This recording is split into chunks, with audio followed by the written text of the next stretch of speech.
The station was the size of a small moon. It hung in the empty space between three star systems, spinning slowly, glowing with thousands of lights from every port and window. Ships of every shape and size were docked along its outer rings, long silver ships, fat round ships, ships that looked like claws, ships that looked like bones. Every one of them belonged to a species that had been traveling the stars for centuries, sometimes thousands of years. And then there was the human shuttle. It was small. It was gray. It had a dent on the left side from a debris strike 2 years ago that no one had ever bothered to fix. It docked at Port 7, the smallest, least important port on the entire station, and its landing ramp came down with a low mechanical groan. Ambassador Yara Solana walked out first. She was a woman of average height, brown skin, dark eyes, and short hair she kept neat and practical. She wore the deep navy uniform of Earth's diplomatic corps, a small silver pin of Earth's flag on her chest. Behind her came Admiral Devin Hask, tall and broad-shouldered, with a jaw like a piece of cut stone and eyes that moved slowly but missed nothing. Behind him came 4 staff members carrying bags and equipment. That was the entire human delegation. 6 people, 1 small shuttle, 1 dented hull. The corridor they entered was enormous. It had been built to accommodate species of all sizes, and some of those species were very large indeed. The ceiling stretched 30 meters above their heads. The floor was wide enough to park 20 buses side by side. Lights of different colors ran along the walls to help different alien eyes see clearly. Some aliens saw in ranges humans could not, and the station was designed to serve them all. Yara walked calmly, her boots clicking against the smooth floor. She had studied for this moment for 7 years. She spoke 4 human languages and 2 alien ones. She had read every treaty, every record, every piece of history she could find about the Interstellar Union. She knew exactly where she was going and exactly how she would be received. She was not surprised by what happened next. The other delegations were already gathered in the main hall when the humans arrived. The hall was a wide circular room with rows of seats arranged in layers going upward, like a great bowl turned on its side. Each species had a section, a curved bench with their planet's flag, their colors, their language displayed on a small screen. Most sections were large, decorated, filled with multiple delegates who wore bright ceremonial clothing and carried staffs or devices that showed off their civilization's technology. The human section was at the very bottom, far left, against the wall, 2 benches, no decoration, a small screen that showed Earth's flag in a size that seemed almost apologetic. When Yara and Devin walked to their seats, the hall was already buzzing with conversation in dozens of alien languages. A few species glanced at the humans with mild curiosity. Most did not look at all. Then the Vokai noticed them. The Vokai were hard to miss. They stood nearly 3 meters tall, covered in thick gray-blue skin that looked like armor even without actual armor on top of it. Their home planet, Vora Prime, was a super-Earth, twice the size of Earth, with nearly twice the gravity. Everything about them was big and heavy and designed for a world that demanded physical power just to survive. They moved with the slow, comfortable confidence of beings who had never in their lives felt physically threatened by anything. Their section was the largest in the hall. Their delegation numbered 40. Their High Consul, Gret, sat at the center on a raised platform, wearing robes of dark red that dragged on the floor behind him. He had 4 eyes, 2 facing forward, 2 on the sides, and all 4 of them turned toward the humans the moment they entered. Then he laughed. It was not a quiet laugh. It was a deep, rolling sound that carried across the hall like a stone dropped into still water, and it made others turn to look. His nearest advisors leaned in, and he said something in Vokai that made them laugh too. Yara's earpiece translated it automatically. He had said, "Is that really them? They look like they would break if you breathed on them too hard." Devin heard it too. He sat down, placed his hands flat on the desk in front of him, and said nothing. Yara sat beside him, opened her briefing folder and began to read. The opening ceremony of the Grand Conclave was long and formal. Species after species was introduced, their achievements listed, their worlds described. When they reached Earth, the host, a thin, four-armed being from a species called the Meirani, read from a screen in a flat, professional voice. Earth, single moon, one inhabited world, population approximately 11 billion. Space travel achieved 412 years ago. Current classification, Tier 0. Tier 0, the lowest possible rank in the Union's classification system. It was given to civilizations whose home planets scored below a certain threshold on a scale the Union had designed centuries ago. The scale measured things like planetary mass, gravity strength, atmospheric density, natural resource richness, and the physical size and strength of the dominant species. Earth scored low on almost every single point.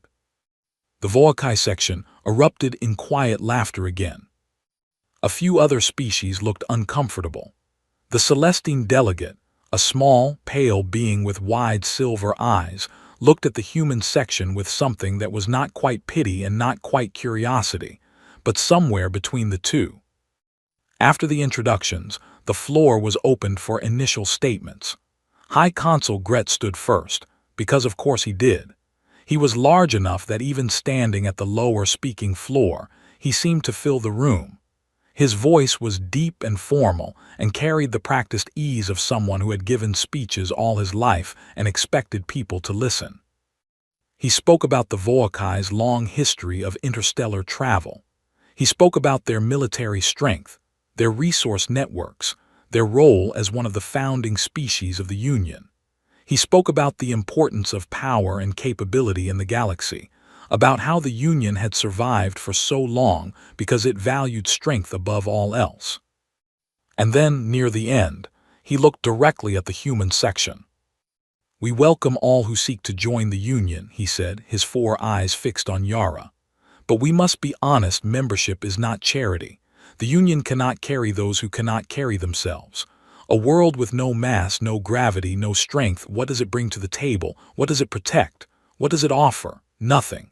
Observer status only. No vote. No place on the Defense Council. Not now. Perhaps not ever." He sat back down. The hall was mostly quiet. A few species nodded. A few looked away. Yara did not flinch.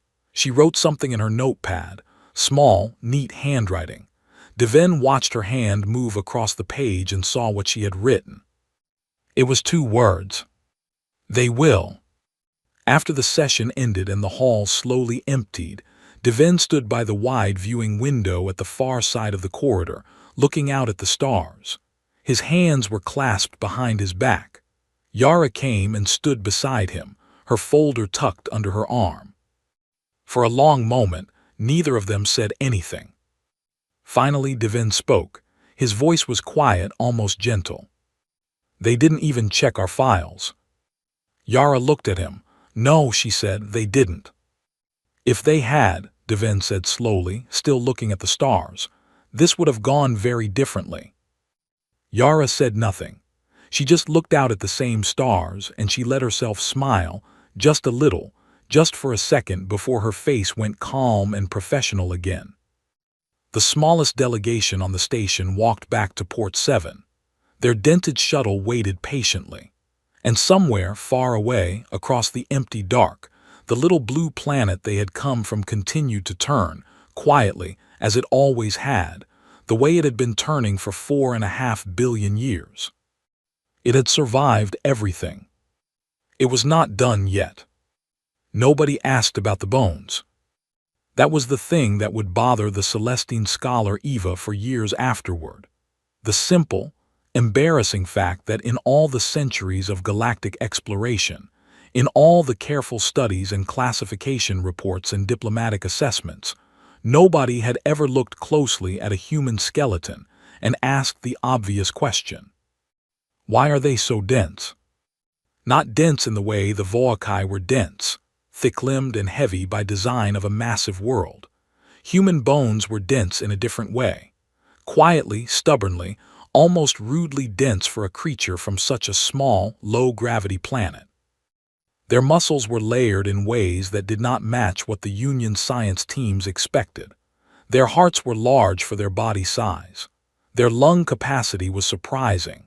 Their pain response was strange, not the absence of pain, but an unusual ability to keep functioning through it, to push past it, to treat it more like information than a command to stop. None of that had been in the report. The Union used to classify humanity as Tier 0. The report had looked at Earth. It had measured the planet. It had seen a small rock with modest gravity and thin atmosphere by galactic standards, and it had stopped right there. It had never looked at what 4.5 billion years of that planet had built. 3 weeks after the conclave session, a Volkai science vessel crossed into the outer edges of the Sol system. It was not a military ship, not officially. It was registered as an exploratory research vessel, which was technically true in the way that a blade carried inside a coat is technically just a tool. The Volkai had been sending these kinds of ships into the territories of Tier 0 civilizations for generations. They called it resource assessment. Everyone else in the Union called it what it was, but nobody said so out loud, because the Volkai were large and powerful and had long memories. The vessel was captained by a scientist named Dorvan, who was young by Volkai standards and ambitious in the way that young, ambitious people often are, meaning he was talented enough to be confident and inexperienced enough to not know what he didn't know. He brought his ship to a slow drift at the edge of the asteroid belt and began scanning. What he found confused him. Earth's defense grid was not impressive by any metric he had been trained to use. The ships were small. The weapon systems were basic compared to Volkai technology. The station infrastructure around the planet looked functional but modest. On paper, by every number in every column of his assessment software, the Sol system looked exactly like what everyone had told him it would be, a Tier 0 system, barely worth the fuel to reach. But something kept nagging at him. The ships moved strangely.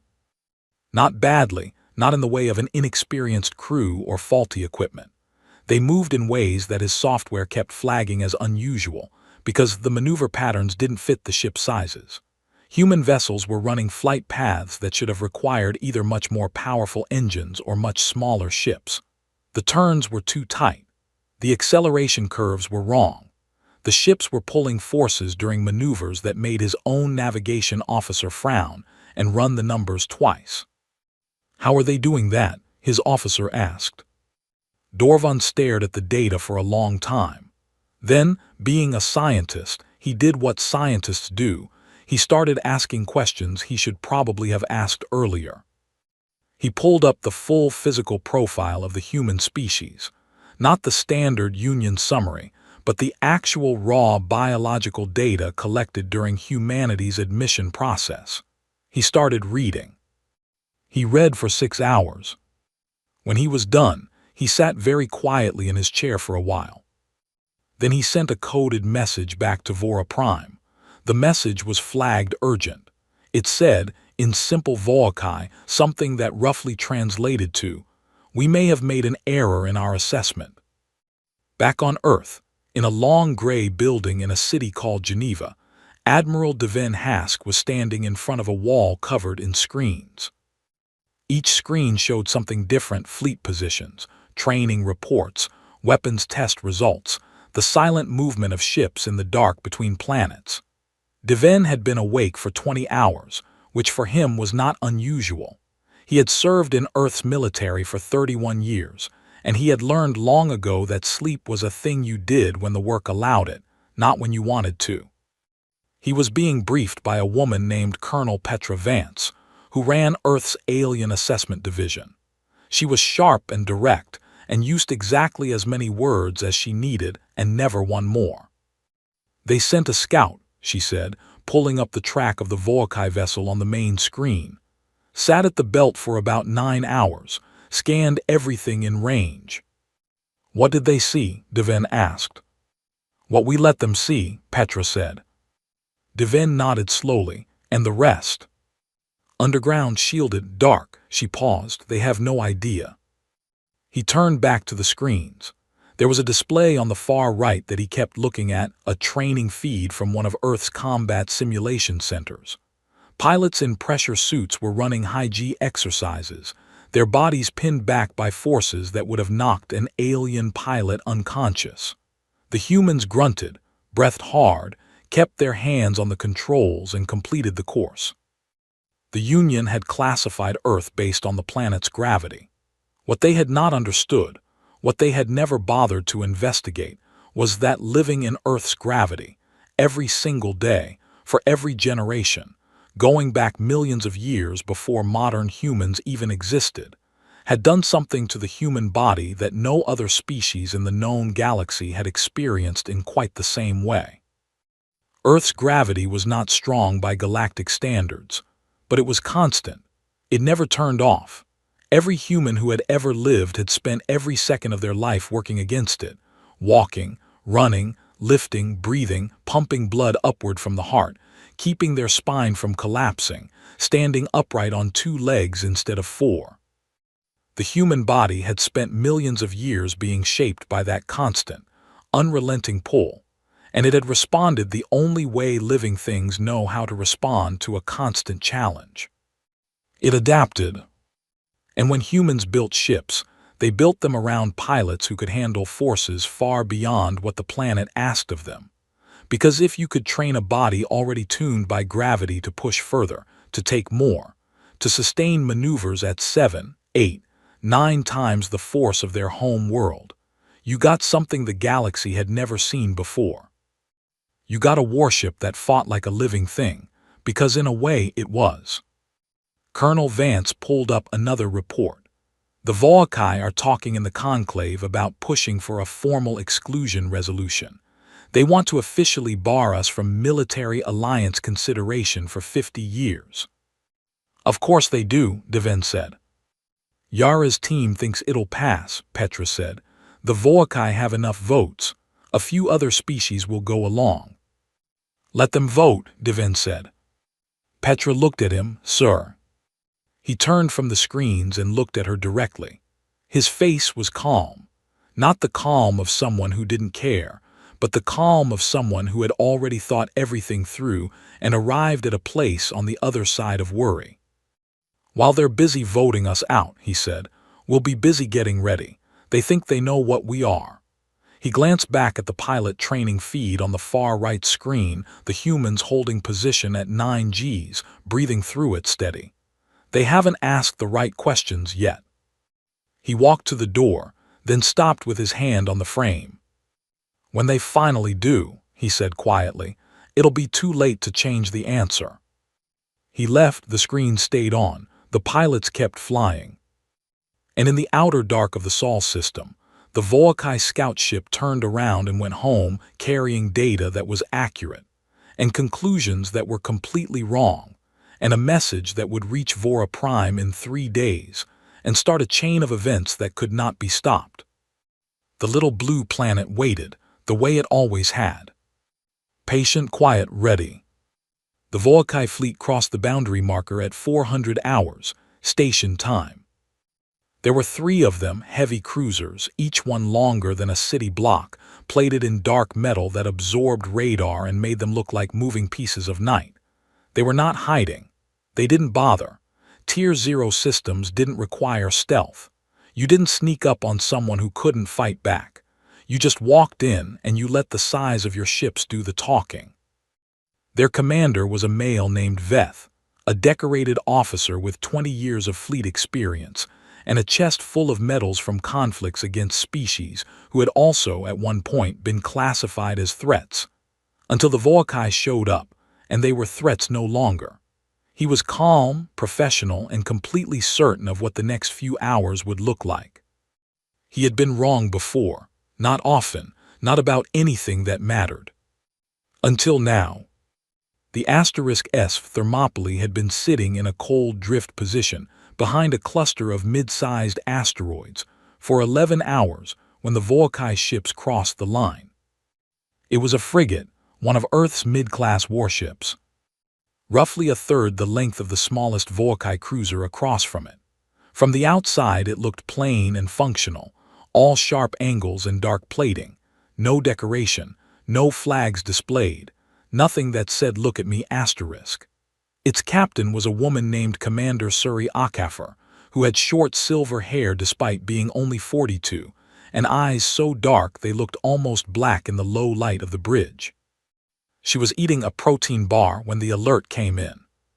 She finished the last bite, crumpled the wrapper, tucked it in her pocket, and leaned forward. "3 contacts, asterisk," her sensor officer said. "Volkai cruiser class, formation Delta. They're not even running low-emission protocols." "No, asterisk," Suri said. "They wouldn't." She looked at the screen for a moment, studying the formation, the speed, the angle of approach. Then she turned to her pilot. "Petrov, you warmed up." The pilot, a young man with a thick neck and very calm hands, looked up from his controls. "Always, Commander." "Good." She pressed the ship-wide comm. "All hands, brace positions, gravity harnesses on. This is not a drill." There was a soft series of clicks throughout the ship as her crew locked themselves in. Veth saw the asterisk Thermopylae the moment it came out from behind the asteroids. He almost felt insulted. "Single frigate, asterisk," his tactical officer reported. "Human class, no support ships detected." "One ship," Veth said. He sat back in his wide command chair and folded his large arms across his chest. "They sent one ship. Shall we hail them?" Veth considered it for about 3 seconds. A single human frigate against 3 Volkai cruisers was not a battle. It was an execution. Hailing them, giving them the chance to surrender and withdraw, was the professional thing to do. "Hail them," he said. The channel opened. Suri's face appeared on his screen. She looked unhurried. "Volkai vessels," she said. "You are in restricted space. Turn around." Veth studied her for a moment. "Commander," he said, his translator working smoothly. "You have 1 frigate. I have 3 cruisers. I suggest you consider this offer carefully. Withdraw now, and no one has to be hurt." Suri looked at him the way someone looks at a slow-moving problem they have already solved. "I suggest the same to you," she said. Then she cut the channel. Veth stared at the blank screen. Then he turned to his tactical officer and said, simply, asterisk open fire. What happened in the next 4 minutes would be discussed, studied, and argued about in military academies across the galaxy for the next 100 years. The Volkai opened fire with their forward cannons, heavy energy weapons designed to crack the hulls of much larger ships. The shots were accurate. They should have connected. Against any ship in any fleet the Volkai had ever faced, they would have. The Thermopylae was not there. It had moved. Not backed away, not drifted aside, it had asterisk moved, snapping into an acceleration so sharp and sudden that Veth's tactical officer actually pulled back from his screen in surprise.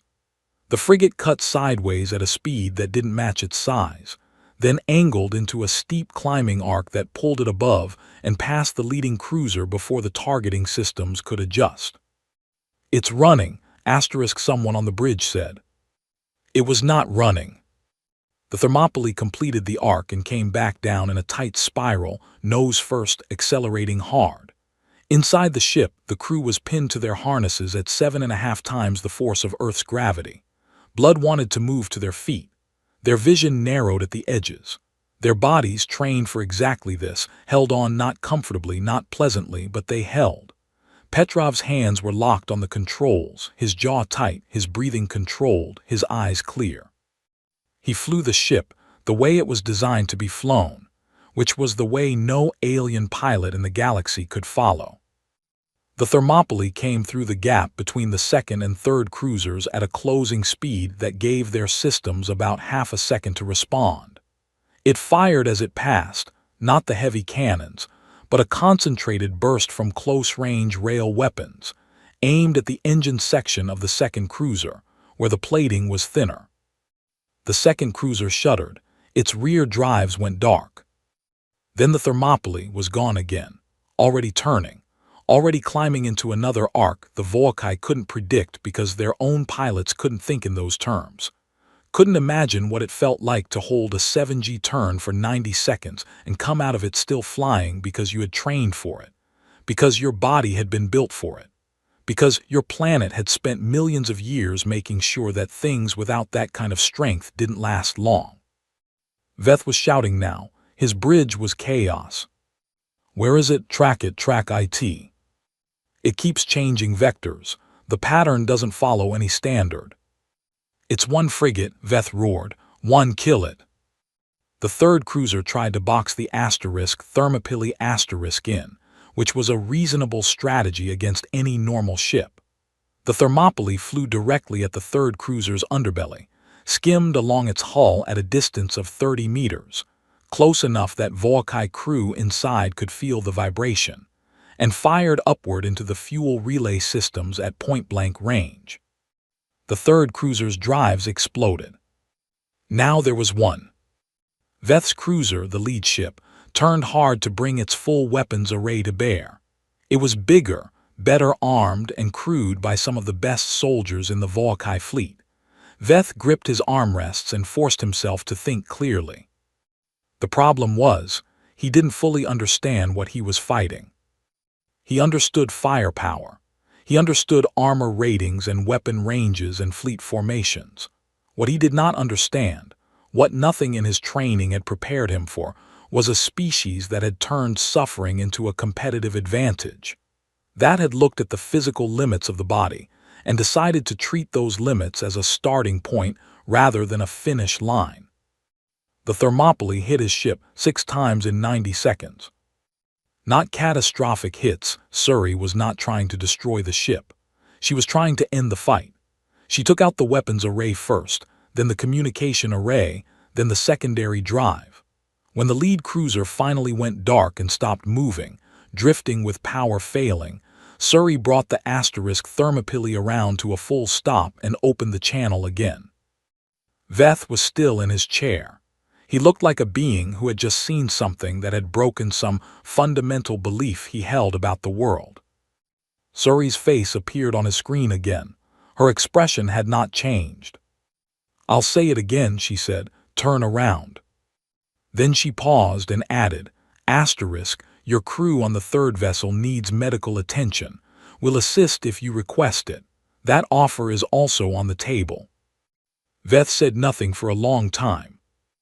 A surviving crew member from the third cruiser was eventually brought aboard the Thermopylae to be treated and later transferred home. When he was asked later what the inside of a human warship had looked like, he said it had looked normal, clean, functional, not frightening at all from the inside. It was the way the humans moved, he said. Like gravity was just a thing that lived in the background. Like they had made their peace with it a long, long time ago, and it had nothing left to teach them. Devin Hask heard the full mission report while standing in the Geneva building, surrounded by his staff, watching Surrey's post-mission summary on a screen. When it was done, he was quiet for a moment. Then he turned to Colonel Vance. "Send a message to the conclave," he said. "Tell them we'd like our seat now." The emergency session was called at 3 hours' notice. That alone was unusual. The Grand Conclave operated on schedules, procedures, and formal protocols that had been built up over centuries of careful diplomacy. Emergency sessions happened, but they were rare, and they were almost always called for catastrophic reasons: a war starting, a planet dying, a species going dark. This one had been called because a Tier 0 civilization had destroyed 2 Volkai heavy cruisers and crippled a third in under 5 minutes. Every delegation was present. Some had come in the middle of rest cycles, still adjusting their clothing, still not fully awake.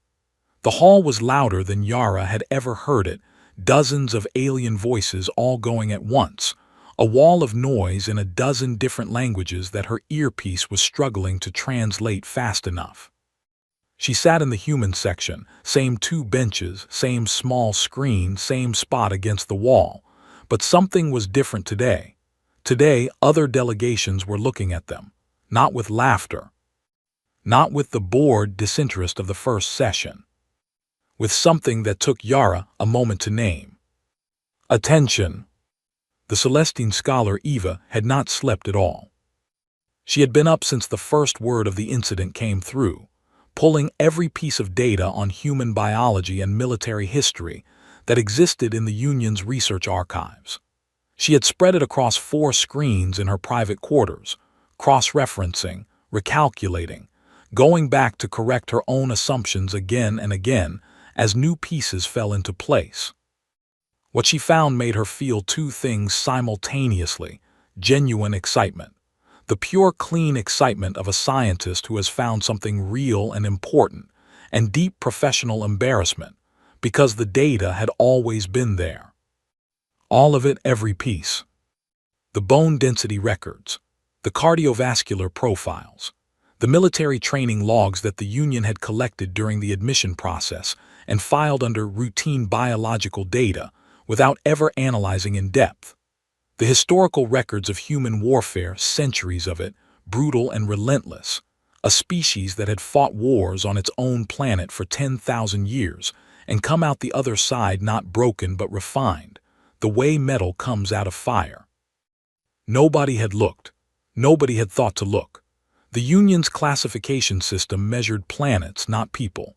It asked how big your world was, how strong its pull, how rich its ground, and it stopped there. It never asked what that world had done to the living things on its surface across millions of years of pressure and survival and death and climbing back up. Eva had written a paper in 6 hours. It was rough, not yet formatted for publication, but it was clear and it was correct, and she had sent it to every science delegation on the station before the emergency session started. By the time the session began, 3 other research teams had already written back to say they were checking her numbers and finding no errors. High Consul Gret spoke first. He was angry. That much was obvious even before he opened his mouth. The way he moved to the speaking floor, the set of his shoulders, the sound of each footstep hitting the ground harder than necessary. He was a being who had never been hit back in a way that surprised him, and he was not handling it with grace. The human vessel attacked 3 Union-registered ships in open space, he said, his deep voice carrying across the entire hall. This is an act of aggression, an act of war. We are calling for immediate sanctions against Earth and the removal of their observer status.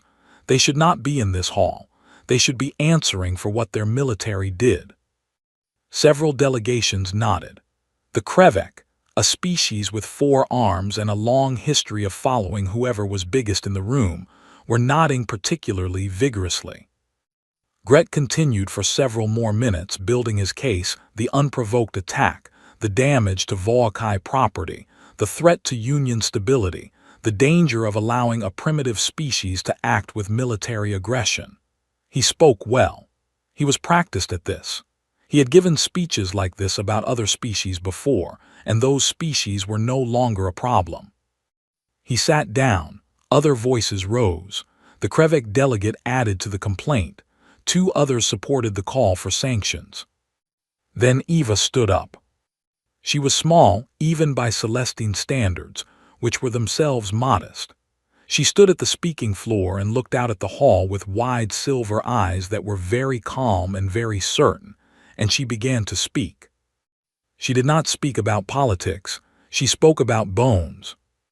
4 days ago, she said, I conducted a full analysis of all available biological and historical data on the human species. I would like to share what I found, because I believe this council has been operating under a fundamental misunderstanding. She put the data on the main screen: bone density charts, cardiovascular profiles, training records, historical data. We classified Earth as Tier 0 because of planetary metrics, she said. We measured the world and assumed the measurement told us about the people. It does not. She walked through it carefully, patiently: the gravity exposure over millions of years, the physiological adaptations, the combat data from the battle in the asteroid belt. The Thermopylae *S maneuvers translated into G-force figures. The comparison to Volkai pilot tolerance data, which topped out at 3G before unconsciousness set in. The hall grew quieter as she spoke. A human military pilot, she said, can sustain combat maneuvers at forces more than double what a Volkai pilot can endure before losing consciousness. Their ships are built to operate in conditions that would disable any other crew in this hall. Their infantry trains under pressures we never bothered to measure. Their history of conflict, spanning thousands of years on their own world, has produced tactical flexibility and psychological endurance that has no equivalent in our records. She paused. We ignored this data because we did not think it mattered. We looked at a small planet and saw a small species. We were wrong, and I would suggest, she said, looking across the hall, that the Volkai ships entered a restricted military system without invitation. The human response was measured. They destroyed only the weapon systems. They offered medical assistance. If their intent had been to destroy, those 3 ships would simply not exist anymore. The hall was very quiet now. Then 6 delegations stood up at once. What happened next was not chaos, exactly. It was more like a river that had been dammed for a long time finally finding the crack it had always been looking for. The 6 species who stood were not large. They were not powerful by the Union's measuring standards. They were the species who sat in the middle sections, not the raised platforms, not the honored front rows. They were the ones who had been absorbing Volkai pressure for decades, trade terms pushed in the wrong direction, military protection offered, and then quietly withdrawn when the bill came due. Small insults delivered at sessions just like this one, just quietly enough to deny. They spoke one after another, and what they said was not complicated. They said that the Volkai had entered human space without cause. They said that Eva's data deserved a response, not a dismissal. They said they supported a formal review of humanity's classification status. Gret looked, for the first time in his life, like something small was making him uncomfortable. He recovered quickly. He was a politician. He called for the military coalition vote, and when the vote happened, 3 species who were tightly economically bound to Vora Prime voted with him. The motion to begin containment planning passed by a narrow margin. It was a victory on paper. But the room had changed, and Gret knew it even if he would not say so. Ambassador Yara was given the floor near the end of the session. She walked to the speaking platform slowly, calmly, the same way she had walked off the dented shuttle the first day. She stood and looked out at the hall, at all of it, the big sections and the small ones, the delegations who had laughed and the ones who hadn't, the ones who were now watching her with something very different from what they had shown that first day. She spoke without notes. We came here in good faith, she said. We were placed in the smallest section, given no vote, no voice, no consideration. We were told our world was too small to matter. We accepted that because we were new and it was their house and we followed their rules. She paused. When ships crossed into our space, not by accident, not by mistake, we defended ourselves. We used the minimum force required. We offered help to the injured crew. That is what we did. Another pause. The hall was completely silent. You had centuries, Yara said, her voice still quiet, still even, to find out who we are. You chose not to look. You had the chance to make us your allies, your partners, your friends. You spent that chance on laughter. She looked directly at the Volkai section, at Gret. That choice belongs to you, she said. It cannot be taken back now. What comes next, that belongs to us. She walked back to her seat. The hall did not erupt into applause. This was not that kind of place. But the silence that followed was not empty.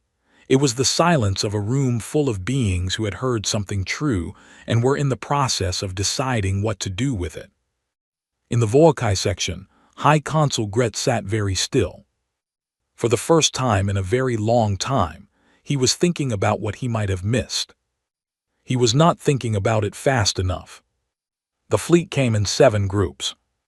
They arrived at the edges of Sol system space over a period of 18 hours, dropping out of faster-than-light transit at carefully calculated intervals, designed to prevent Earth's defense grid from focusing on any single point. It was a good plan, professionally constructed, the kind of coordinated military action that required months of preparation and the cooperation of 7 separate species, with 7 separate command structures. High Consul Gret had assembled it in 11 days. That told Admiral Devin Hask something important, and the moment the first long-range sensors picked up the incoming signatures, he pulled his staff into the command center and told them what it meant. 11 days is not enough time to plan a war properly, he said, standing at the main screen, his voice flat and calm. It's enough time to plan an attack. Attacks can be stopped. Wars need to be won. There's a difference. They're not coming here to win, they're coming here to frighten us into backing down before this gets any larger. He looked around at his staff. We are not going to back down. The human fleet was already positioned. Not because Earth had predicted the exact timing of the attack. Intelligence was good but not perfect. It was positioned because Devin had given the order to move to full combat deployment the moment Yara had walked off the speaking floor at the conclave.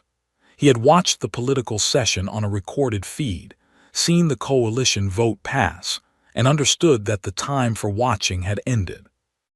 Earth had been quiet during the observer period. Quiet in the way a person working in a room with poor lighting is quiet, not idle, not sleeping, but focused on something they are doing very carefully where the light doesn't reach.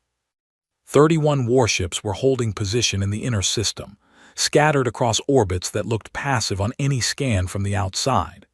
22 more were dark, no drive signatures, no emissions, cold drifting in the asteroid belt and the outer planets, invisible unless you knew exactly where to look, which the Volkai coalition did not. 19 fast attack craft were tucked into the shadow of Jupiter, which had its own very strong gravitational pull and created sensor interference that Earth's engineers had spent 4 years learning to use as cover. And then there was the Sun. The first contact happened in the outer system, when a Volkai advance group of 8 ships ran into what they expected to be a light patrol line. It was not a patrol line. The 8 Volkai ships were met by 11 human fast attack craft that came out of the asteroid belt at full burn, already moving at a speed that the Volkai formation had not accounted for because no one had told them to account for it.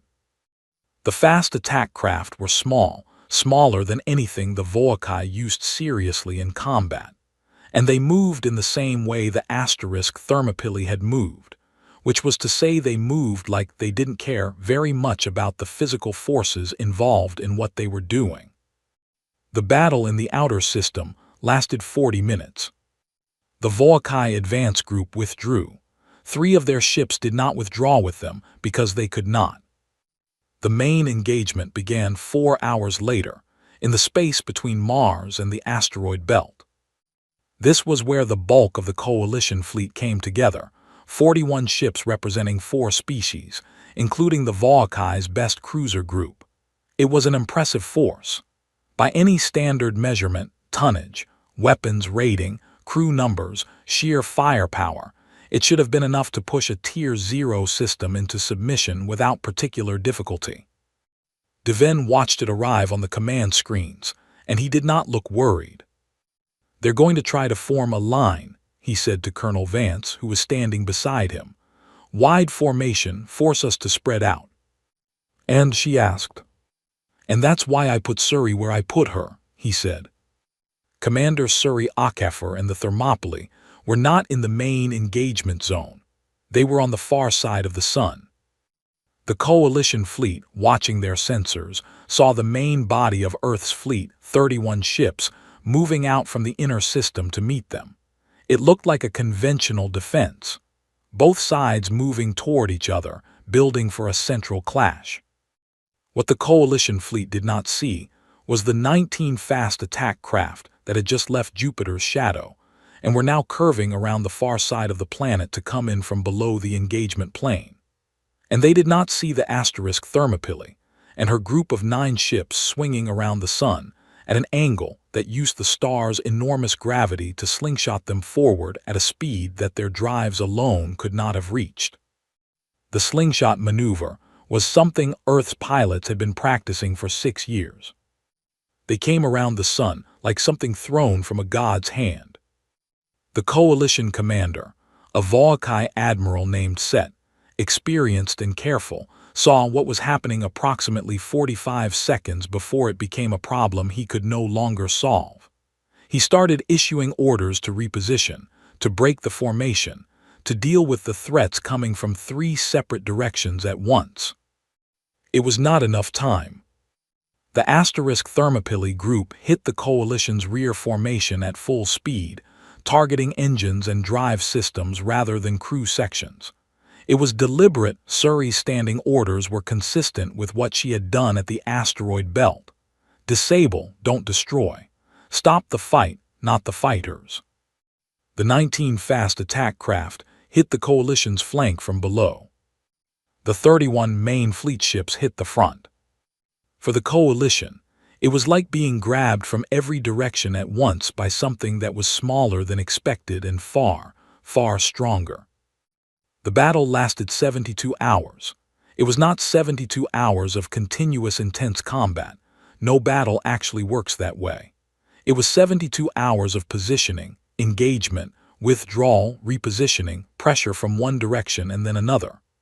Earth's smaller ships used the terrain of the solar system like a fighter uses a room, every planet a corner, every gravity well a tool, every shadow an opportunity. By the end of the first day, 2 coalition species had lost enough ships that their commanders opened private communication channels to Earth, not to the Conclave, not to the Volcae, but directly to Devin's command center, and asked quietly what the terms of a ceasefire might look like. By the end of the second day, 3 more had done the same. By the end of the third day, only the Volcae core fleet was still fighting.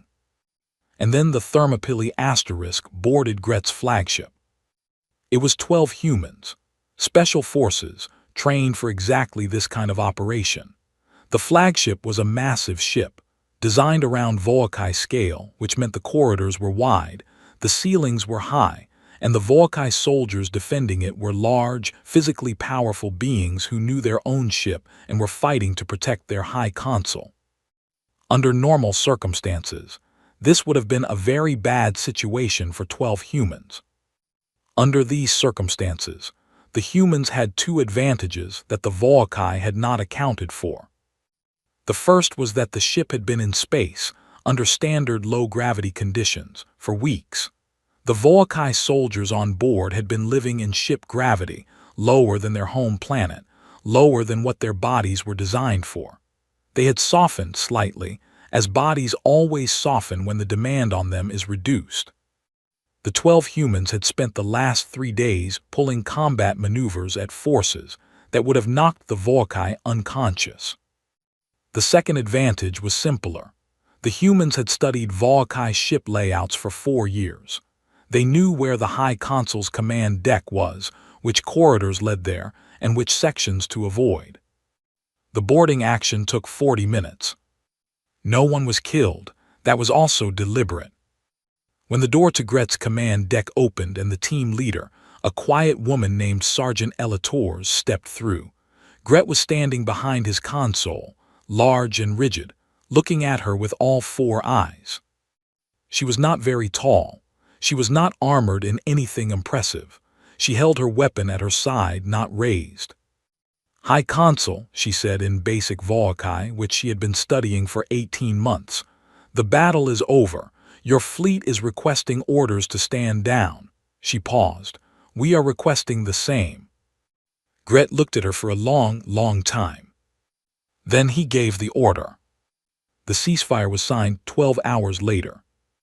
The conclave met in emergency session 3 days after that, and this time the session was different from the first. The Volcae section was smaller, some delegates absent. Gret himself present, but diminished in a way that had nothing to do with his physical size, and everything to do with the way the room related to him now. The vote to reclassify Earth was not close. 41 species voted in favor, 3 abstained, 2 voted against, and both of those were economically dependent on the Volcae in ways they would spend the next several years renegotiating. Earth was granted Tier 1 status, with a founding seat on the Defense Council. It was granted retroactively, backdated to the date of humanity's first admission as observers. As if, the formal resolution language read, the original classification had simply been an error in need of correction. Which it had been. Ambassador Yara sat in the new human section, larger now, better positioned, with a proper screen and a real chair, and a place on the floor that said this delegation matters in every way a room could say such a thing. And she read the formal text of the reclassification with her usual calm expression. Beside her, Eva sat in the visitor seat that Yara had personally arranged. The Celestine scholar had requested permission to attend the session as a guest of the human delegation. Yara had said yes without hesitation. "How do you feel?" Eva asked quietly. Yara thought about it for a moment. "The same as before," she said. "The vote doesn't change what we are. We knew what we were before any of them did." She paused. "But it's nice to have it written down." Eva smiled, and Yara smiled back, and the two of them sat together in the hall as the conclave officially recorded its correction. Devin was not at the conclave. He was on the Thermopylae asterisk, which was in dry dock over Earth, being repaired. The ship had taken damage across 3 of its sections during the battle, and its hull was pitted and scored in places where the fighting had gotten close. Engineers moved in and out on tethered cables, their tools making small, bright flashes of light against the dark metal. Devin stood on the observation deck of the repair station, looking out through the wide window at the ship, and past the ship, at the planet below. Earth turned slowly in the dark, blue and white and green and brown, cloud patterns spiraling across its oceans, its coastlines recognizable from this high up, the lights of its cities just visible on the night side like scattered sparks. It was, by the Union's old measurements, a small planet. Not particularly heavy, not particularly large, nothing about it on paper that should have produced anything remarkable. And yet, Devin stood there for a long time, looking at it, this unremarkable small world that had, over 4.5 billion years, eaten every extinction event thrown at it and turned them into fuel. That had taken every hard thing, the cold, the fire, the pressure, the weight, and used them to build something that the rest of the galaxy had somehow managed to look right at and not see. He thought about the aliens who had laughed at the dented shuttle, who had read the numbers and seen only a small planet and drawn all the wrong conclusions from that correct fact. He thought about what the planet had made, and what the planet's children had made of themselves, and what it meant to grow up under something that never stopped pressing down on you. He thought about the Volcae soldier who had said, when asked what was frightening about fighting humans, that it wasn't the ships or the weapons or even the tactics. It was that they seemed completely at peace with it, with the weight, with the pressure. Like they had stopped fighting gravity a very long time ago. Like they had looked at the thing pushing them down and decided, somewhere deep in their history, that the right response was not to struggle against it, but to use it. A technician passed behind him, nodded politely, and moved on. The engines of the repair station hummed. Below, Earth turned. The galaxy had looked at the little blue world and laughed. The little blue world had said nothing. It had kept turning the way it always did, the way it always would, patient and quiet and heavier than it looked, holding everything in its gravity, letting nothing go. Everything that had been too fragile for it had already been gone for a very long time. What remained was everything else. And everything else was more than enough.